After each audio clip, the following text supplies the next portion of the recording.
He's a rogue, all right, notorious for his flamboyant lifestyle. Flashy clothes, fancy parties, fine women, Are you his daughter? No, I'm not. and fast cars. Before she met Doug Emhoff, she dated some prominent men, including in 2001, former talk show host Montel Williams. Back then, he was the famous one and had to introduce her to the paparazzi. A few moments later. Because this started, and I love this story, as a young prostituter. Kamala Harris talked about going in that courtroom.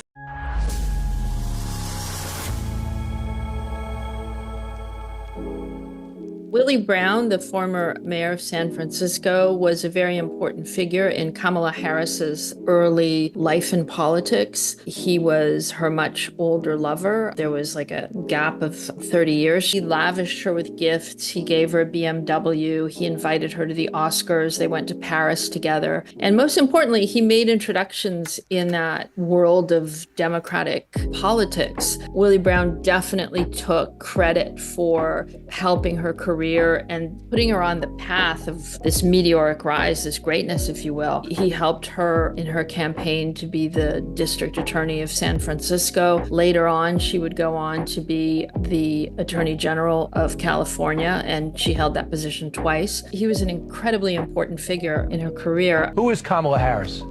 She's a fraud. She is an image that's been carefully crafted. You can start with what she is. She has a certain paint job, but that doesn't make her what she claims. And we have somebody that has a fabricated reality. The relationship with Willie Brown, absolutely. You know, she had a choice. You can date the most powerful, person in California politics for a certain amount of time, and then you'll be rapidly successful. So she made that choice. She dated him for about a year when he was running for mayor. And through that process, she was introduced to the entire three-pronged control of California. You know, the biggest businessmen, the biggest stars, the biggest donors, especially in San Francisco. And that sort of launched her social career, you know, if we can call it a career, social and political career. The two go hand in hand so well in California. And when she first decided to run for district attorney of San Francisco, she already had a leg up. So she was smart in getting, literally in bed with someone in a position of power who could power broker her way around San Francisco and introduce her to all the right people. In what could only be described as the political blooper of the year, Minnesota Governor Tim Walz, during a bustling rally meant to bolster support for the Democratic ticket, inadvertently referred to Vice President Kamala Harris in a manner that has left the internet in a mix of gasps, giggles, and outright laughter. Walz informed the crowd that Harris started her career as a young prostitutor.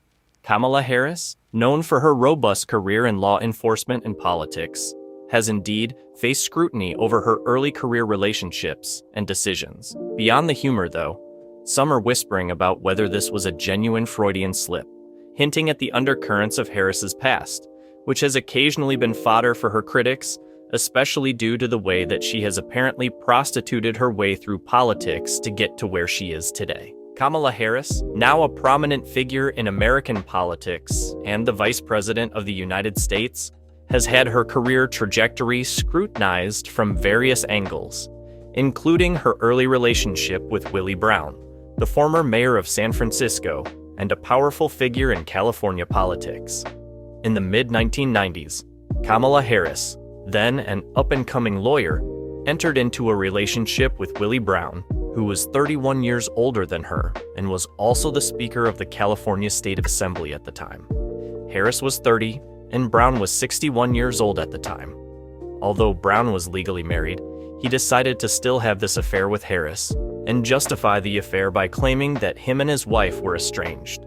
This relationship, which was public and not hidden, has been a focal point for critics who argue it was instrumental in Harris's rise in politics, and is evidence of Kamala prostituting herself to achieve success in politics like Walz appears to believe as well. During their relationship, Brown appointed Harris to two well-paying positions, the California Unemployment Insurance Appeals Board and later the Medical Assistance Commission. These appointments, which occurred in 1994, have been cited as evidence of favoritism, suggesting that Harris's career benefited significantly from her romantic relationship with Brown. I feel that critics have good reason to argue that these appointments were a direct result of her personal relationship with Brown, in which it is extremely obvious that Harris received career advancement through this sexually intimate connection rather than professional merit. Harris brings a new meaning to sleeping her way to the top, in which literally because of her sleeping with an old man, she is now the Democratic presidential nominee. Harris is an absolute embarrassment and is a shameful example of what a sad excuse for a woman may decide to do in order to move up in the career ladder. Harris's past tells women that if they prostitute their bodies, then they will eventually find success in their career, which is extremely immoral and wrong. Walz's slip of the tongue when he referred to Harris as a woman who was once a young prostitutor reminds the public once again of Harris's scandalous past of prostituting her way through politics. I speculate that this will subtly influence voter perception, tapping into the undercurrent of gossip that has occasionally shadowed Harris's career.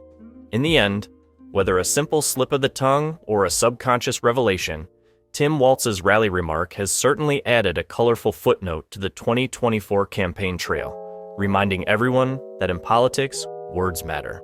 And sometimes, they hilariously don't come out right.